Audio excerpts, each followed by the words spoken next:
وَلَقَدْ يَسَّرْنَا الْقُرْآنَ لِلذِّكْرِ فَهَلْ مِن مُّدَّكِرٍ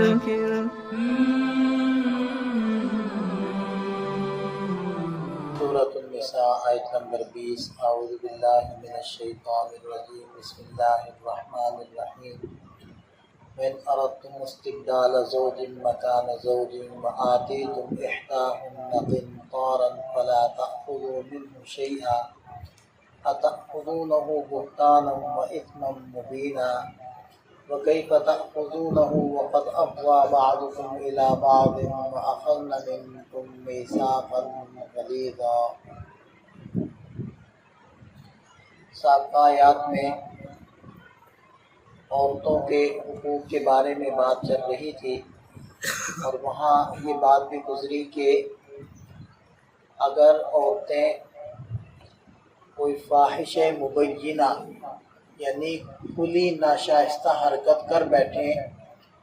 اور نکاح کے ٹوٹنے کا اور جدائی کا سبب عورتیں ہی بن رہی ہوں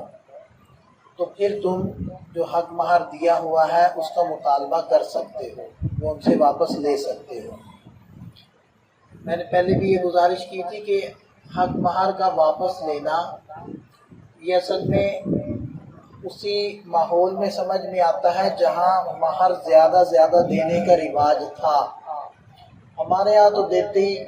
2-4 ہزار روپے ہیں، اس لیے ہمیں یہ بات سن کر حیرت سی ہوتی ہے کہ وہ 2-4 ہزار روپے کیا واپس لیں، کیونکہ ہم دیتے ہی اتنا ہے کہ اس کو تو ویسے واپس لیتے ہوئے بندے کو شرم آتی ہے۔ تو مہر اچھا دینا چاہیے، یہ عورتوں کا حق ہوتا ہے۔ کم سے کم جو مہر کی مقداریں ملتی ہیں وہ 500 درہم ملتا ہے، جو آج بھی 1.5 سے 2 لاکھ روپیہ بنتا ہے۔ بعض دفعہ نکاح پڑھانے کا موقع ملتا ہے تو لوگ کہتے ہیں جی شرعی جو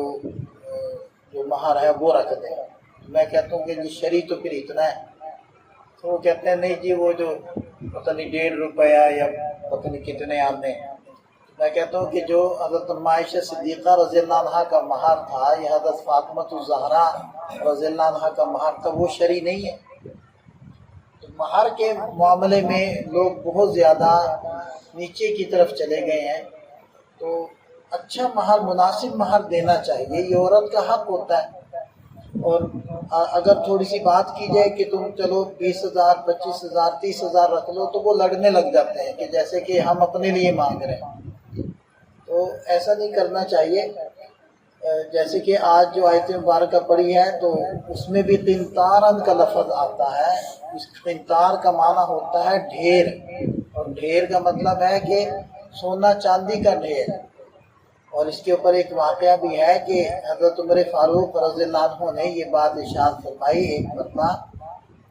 کہ بہت زیادہ مہر نہ رکھا کرو، کیونکہ بہت زیادہ مہر رکھنے لگ گئے تھے۔ تو اس پر ایک عورت نے اس کو جب پتہ چلا تو اس نے آ کر حضرت عمر فاروق رضی اللہ عنہ سے یہ کہا کہ آپ کیسے روک رہے ہیں کہ زیادہ مہر نہ رکھو، حالانکہ قرآن تو قنطاراً کا لفظ کہتا ہے کہ ایک ڈھیر بھی اگر تم دے چکے ہو مہر کا تو تم ان سے واپس نہ لو۔ تو حضرت عمر فاروق رضی اللہ عنہ وہ پھر فرماتے تھے کہ اے عمر، ایک بری عورت بھی تم سے زیادہ قرآن جانتی، تو اس لیے مہر اچھا دینا چاہیے۔ تو بہرحال ارشاد فرمائے کہ سابقہ آیات میں یہ بات گزری تھی کہ اگر عورتیں سبب بن رہی ہیں جدائی کا تو پھر مہر تم واپس لے سکتے ہو، اور اگر دیا نہیں ہے تو معاف کروا سکتے ہو۔ لیکن یہاں ارشاد فرمائے وَإِنْ أَرَدْتُمُ اسْتِبْدَالَ زَوْجٍ مَكَانَ زَوْجٍ، اگر تم ایک بیوی کو چھوڑ کر دوسری بیوی اس کی جگہ لانا چاہتے ہو، بدلنا چاہتے ہو، وَآتِيتُمْ إِحْدَاهُنَّ قِنْطَارًا، اور تم ان میں سے کسی ایک کو سونا چاندی کا ایک ڈھیر بطور مہر کے دے چکے ہو، فَلَا تَأْخُذُوا مِنْهُ شَيْئًا، اب اس میں سے کچھ بھی واپس مت لو، کیونکہ اب جدائی کا سبب تم خود بن رہے ہو، عورت نہیں بن رہی۔ أَتَأْخُذُونَهُ بُهْتَانًا وَإِثْمًا مُبِينًا، کیا تم اس مہر کو لے رہے ہو بہتان لگا کر اور کھلا گناہ کر کے؟ کیا مطلب؟ یعنی سابقہ آیات میں یہ گزرا ہے کہ اگر عورت نے فاحش مبینہ واضح اور کھلی ناشائستہ حرکت کی ہے تو پھر تم مہر لے سکتے ہو، اور یہاں عورت نے کوئی ایسی حرکت تو کی نہیں، تم ایک عورت کو چھوڑ کر دوسری سے نکاح کرنا چاہ رہے ہو، تو تمہارا مہر کا مطالبہ کرنا گویا کہ عورت کے اوپر تہمت لگانا ہے، کیونکہ ناشائستہ حرکت اگر عورت کی طرف سے ہو تو تبھی تمہیں اجازت ملی تھی مہر لینے کی، اور تم مہر کا مطالبہ کر رہے ہو، تو گویا کہ تم در پردہ عورت پر یہ تہمت اور بہتان لگا رہے ہو۔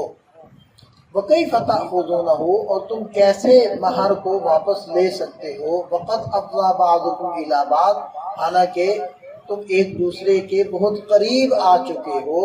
وَأَخَذْنَ مِنْكُمْ مِيثَاقًا غَلِيظًا، اور وہ عورتیں تم سے پکا وعدہ لے چکی ہیں، یعنی بے حجاب تم آپس میں ہو چکے ہو، تمہاری مقاربت ہو چکی ہے، تو اب مہر لینے کا تو کوئی تک ہی نہیں بنتا، کوئی جواز ہی نہیں بنتا، کیونکہ جب مقاربت ایک مرتبہ ہو چکی ہو تو پھر عورت پورے مہر کی مستحق قرار پاتی ہے، اور تم سے عورتیں پکا وعدہ لے چکی ہیں، اس سے مراد یہ ہے کہ تم نے خلق کثیر کے سامنے قبول ہے کہا ہوا ہے، تو تم نے عورتوں کو قبول کیا ہوا ہے خلق کثیر کے سامنے، تو گویا کہ یہ عورتوں نے تم سے پکا وعدہ لے لیا ہے، تو اب تمہارا مہر کا مطالبہ کرنا یہ درست نہیں ہے، یہ تمہارے لیے جائز نہیں ہے۔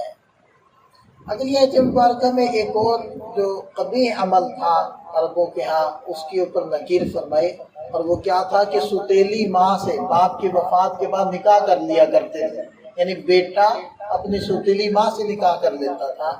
تو اس کی ممانعت فرمائی کہ وَلَا تَنْكِحُوا مَا نَكَحَ آبَاؤُكُم مِّنَ النِّسَاءِ،